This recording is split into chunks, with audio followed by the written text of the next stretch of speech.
jedva smo čekali danas da dolazimo opet u ovu atmosferu, pošto tu, ja mislim, u Mostaru publika dosta ona, možda zbog tradicije ovog festivala i ne znam, imate ovu muzičku školu, ljudi onako vole da slušaju. Blues is a little under the commercial line. In top of the line is rock or pop or everything. But some people like to be under the line. It's great, it's beautiful. I didn't know it would be that big of a city because I didn't have time to really check, but I put it on Google and then saw the pictures and it was like, it felt very charming, beautiful. I thought it was something more cozy, small, but it's a big city.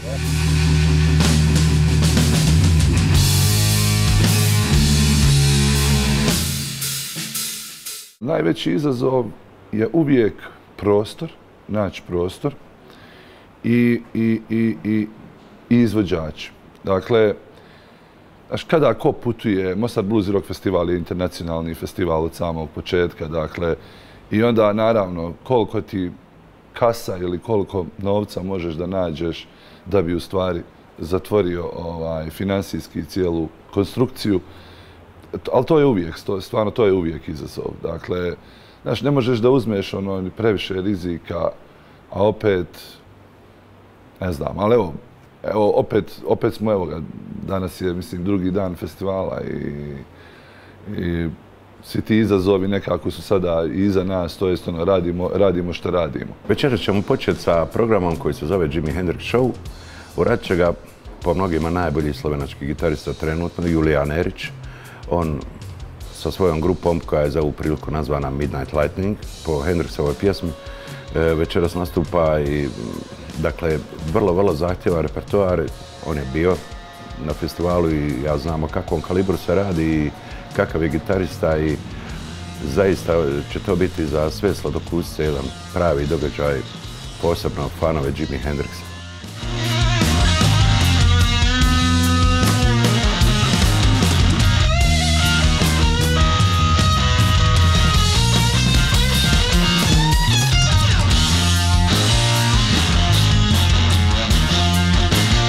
Ja se zovem Julijan Erić i band se zove Midnight Lightning i danas ćemo svirat pjesme Jimi Hendrixa. I ovaj trio je nekako nastao jedno 10 godina nazad i počeli smo kao džezeri sviraju neke standarde, mi smo počeli ovako na pjesme Jimi Hendrixa da ih odsviramo na naš način. Sa dosta improvizacije i to što je on radio na koncertima, svaki put je svirao drugačije. I nekako pokušavamo mi da održamo ovu tradiciju na slični način. Kad sviraš gitaru i kad dođeš u ovi neki blues rock fazon, ne možeš mimo njega. I dosta imamo ovih drugih bendova gdje sviramo ovo neku našu mešanicu bluesa, rocka, a meni kao gitarista uvijek mi je bio neki, kako da kažem, neki experience da pokušavam ovu tehniku da je nekako uhvatim i da u ovom nekom sličnom fazonu možem da neki svoj način naći da se, kako da kažem, da svoje neke feelinge ubacim unutra i na neki slični način dolazim do neke hipnoze publike i sebe sa gitarom i sa ovo počnu muziku, pošto je Jimmy je baš imao neki metafizički osjećaj u svojoj muziki i to me nekako uvijek me je nekako hvatalo ova energija i to sam htio i ja da nekako radim sa instrumentom i vokalom i s cijelim bandom. Da dolazimo do nekih sličnih feelinga i tako je to ovaj projekt nastao i sad smo tu. Kad smo bili klinci počeli smo nekako sa punkom više, slušali smo metal punk, imali smo ove prve bandove. Smo bili više u ovom punk fazonu, onda ja se sjećam, jedan drugar mi je u srednjoj školi mi je ubacio neku kasetu starog bluza ovih svih Muddy Watersa, Howlin' Wolfa, Lightning Hopkinsa i to i polako nekako svim se nama je sviđalo, meni i drugarom i bili smo u band, onda smo pokušavali malo da još to da sviramo neke. Onako se mi čini, ova muzika ima toliko neke energije i možeš pričati sa instrumentom, izvaditi neke zvukove, feelinge i to je nekako meni se sviđalo i to što sam prije pričao, i ista priča, ono, da pokušavaš u nekih istih feelingi da ubaciš neke stvari i da ljudi dobiju isti osjećaj. Došao sam u kontakt s njegovim basistom koji je sad jedini živi iz ove grupe, Billy Cox. On ima sad jedno 84 godina tu negdje i on je video neke snimke na YouTube-u i napisao mi je da se mu to baš sviđa, da šalje pozdrave, da je nevjerovatno i to je meni bilo neki veliki poklon da radimo dobro. Tako da ja mislim da to mi je bio neki veliki kompliment. I nešto smo isto pričali da ćemo nešto možda zajedno zasvirati kad bi imao vreme da dolazimo u Ameriku, ali posle Covida sve se malo zakomplicira, on je malo bolestan sad, tako da ne svira više toliko, ali vidjet ćemo, možda ćemo se i upoznati neki dan ako bude sreća. Mi smo bili tu 2 puta, bili smo prvo 2019. i 2022. I to smo bili sa Wacky Blues Professors ili slovenačko ime, to je bilo Prženi profesori bluza. I to je bilo nezaboravno. To su onako prvi koncert, ja mislim 2019. svirao i taj poznati američki gitarist i pjevač Doyle Bramham Drugi.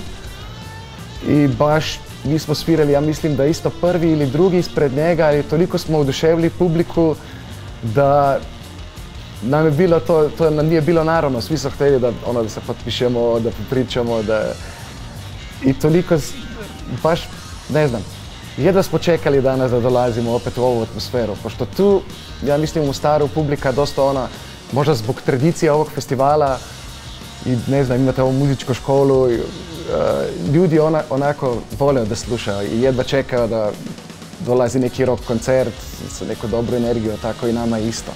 Onda jedva smo čekali da dolazimo.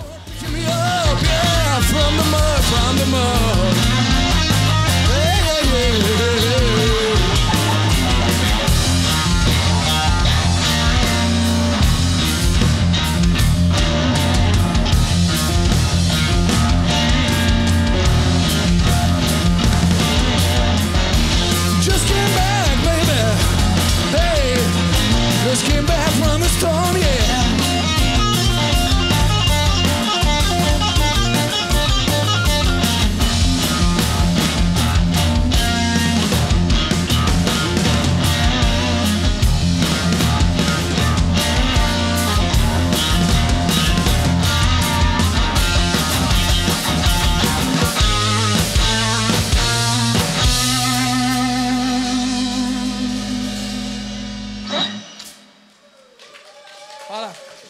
Tonki de la Peña je,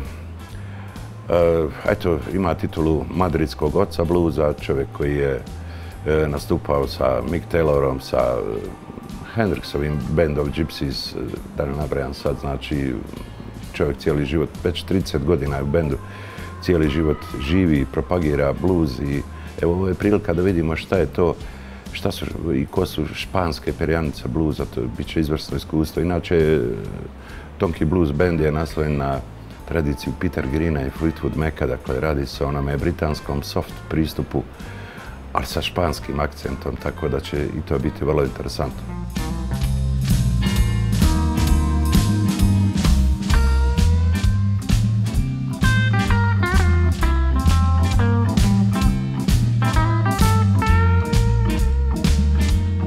I'm Tonki de la Peña from Madrid, Spain. I'm a blues musician from over 45 years because I started when I was a child. I started listening classical music, pop music, rock and roll like Beatles, Rolling Stones. And when I discovered the black music in Chicago, especially the blues in Mississippi and Chicago, I went straight to play blues. So it's what I do. It's my main occupation, and I travel the world playing blues. I just been in Mexico for 1 month in February, March, I just came back from Hamburg in Germany. Now I'm very happy to be here in Mostar, Bosnia. It's something that I wanted for a long time. Your famous bridge and your historic places. And I feel very well here because I see very similar things with Spain in the countryside and the weather. The weather is very similar. I'm born and raised in Madrid, and I started, as I told you, when I was 15. I knew that I wanted to be a full-time musician, but in my 20s I went to the United States, and in my first day in 1981 I stayed for 1 year, and I met all the big names in Chicago clubs, like Muddy Waters, Albert King, Buddy Guy, Junior Wells. And it's when I decided to put together a blues band when I went back to Madrid. Sometimes it's a dream come true. You never imagine that one day you're gonna play with your heroes. And that happened to me in several occasions. In 1990, I've been with Jerry Lee Lewis on tour in Spain. A promoter called me one day and say, "We need musicians in the Jerry Lee Lewis band." I thought that was a joke, but no, it's serious. Let's make an appointment in downtown Madrid in 2 hours. And I went there, and it was something like I can't believe. Jerry Lee Lewis was the top in rock and roll. He influenced Beatles and Rolling Stones, many others. So for me it was like touch the sky. And that was 1990.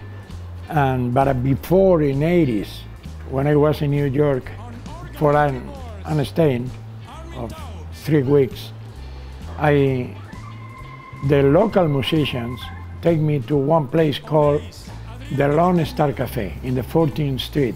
And that night, Mick Taylor, the guitar player with Rolling Stones, and John Mayall before, and was playing that night, and was one of my heroes. And I went straight after the show, thanks to my friends from New York, introduced me in the private room, and I went straight to Mick and introduced myself, and I told him I would like to prepare a tour with you in Spain. And he believed me. In 1988, at that time the things was there, more straight. Today everything is more formal, and he gave me the card of his manager, and for me it was a very milestone in my career as musicians. Today I feel blessed that they have the chance to meet all these people and share the stage with big names like this. Buddy Miles, wait a minute, was one of the most important musicians for me. I remember that I was at the school and somebody lent me an LP, a Jimi Hendrix LP called Band of Gypsies. And I discovered that a new drummer was there, was an Afro-American with a hair like this, because before he had 2 English guys called Jimi Hendrix Experience. But then the record was called Band of Gypsies. Something new was happening in the Jimi Hendrix music.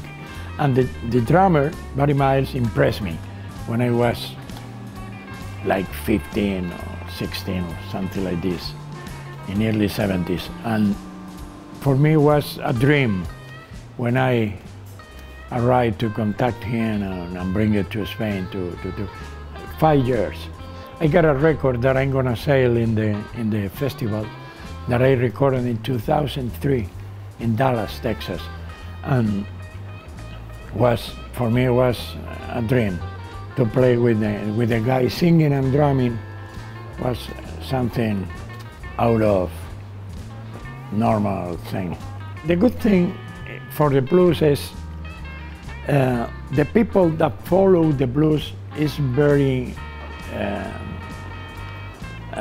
into the thing. He support festivals, he buy records, he come to the clubs. Is a very enthusiastic followers, but and fans. But blues is a little under the commercial line.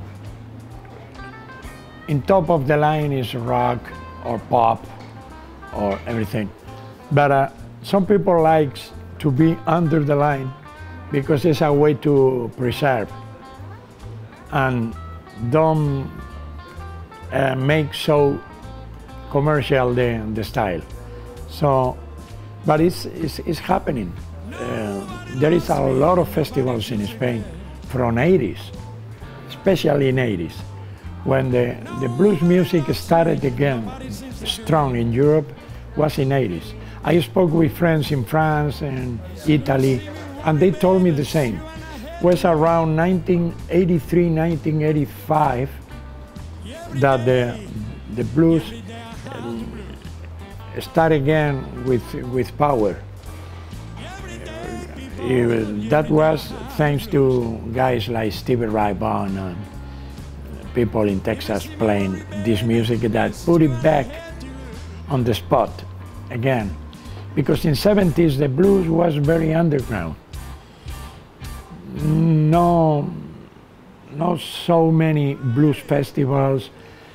Only and the blues musicians, the original American blues musicians, survived in his neighborhood of his cities, playing for very low money.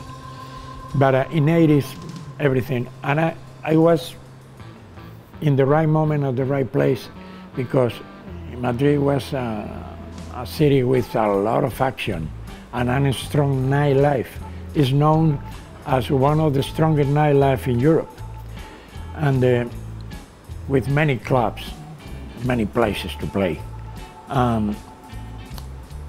I'm very happy and I feel blessed because it's an occupation that allows you to make your living. No something like a big money, but you can be in a very decent way playing music.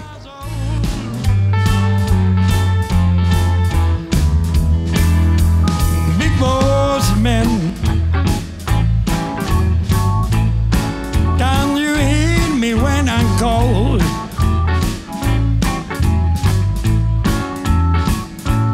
Big boss men, can you hear me when I'm cold?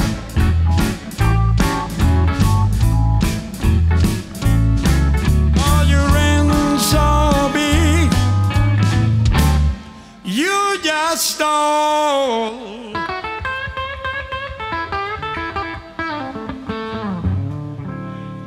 You just stole.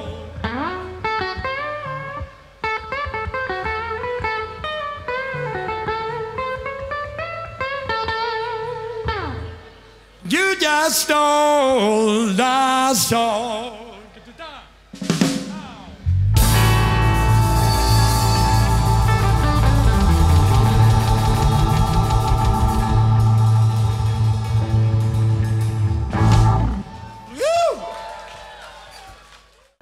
I na kraju za spuštanje zavjese Artur Menezes, američki gitarista brazilskih korijena, čovjek koji je snimio album, otišao u Ameriku, odmah dobio američko državljanstvo.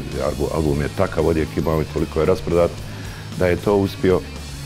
Poslije toga ga je Eric Clapton pozvao na svoj Crossroad Guitar Festival u Madison Square Garden u New Yorku, a onda mu je na zadnjem albumu Fade Away gostovao čuveni Joe Bonamassa. Sve su to bili razlozi da ga pozovemo. bilo je s datumima dosta gusto, ali on evo dolazi za par sati, dolazi u Mostar i dakle uspjeli smo. To radi se o gitaristi u usponu koji je nastavljen na blues, ali koji radi i predstavlja se i onim dijelom hard bluesa, dakle te čikaške škole bluesa.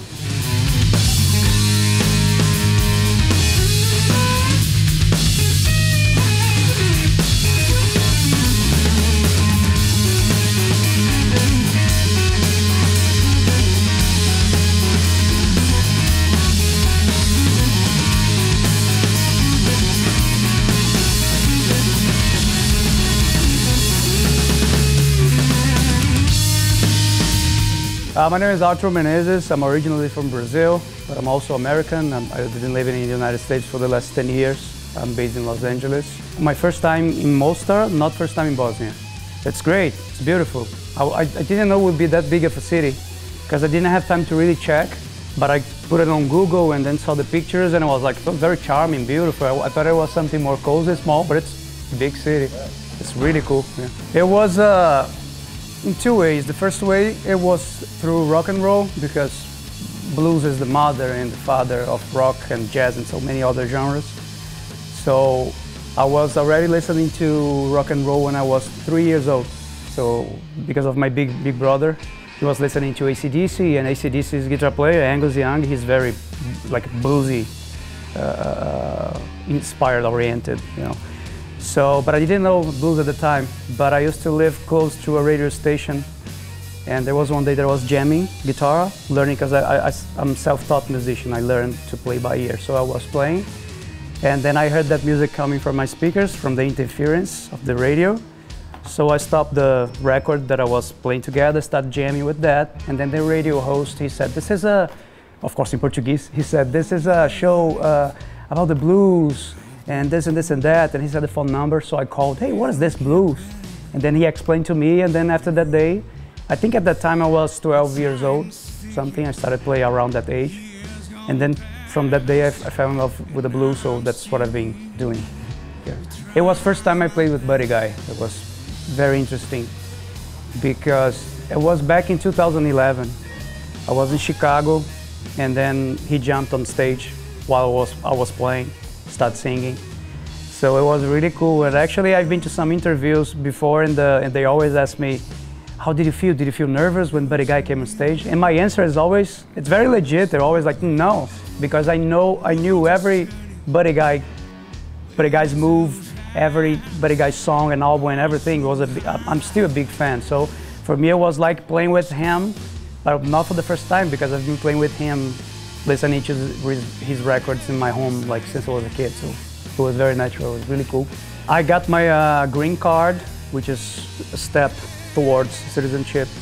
I got the green card because of my efforts promoting the blues in South America, specifically in Brazil, and the link between Brazil and the United States, and from some awards that I won, such as the best guitar player by the Blues Foundation during the International Blues Challenge. I think it was 2018.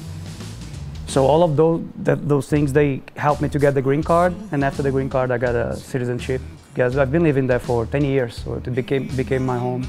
It influenced me a lot, especially because of my mother. She sings Brazilian music, she's a singer, but I wasn't performing the kind of music that she sings, which is traditional Brazilian music.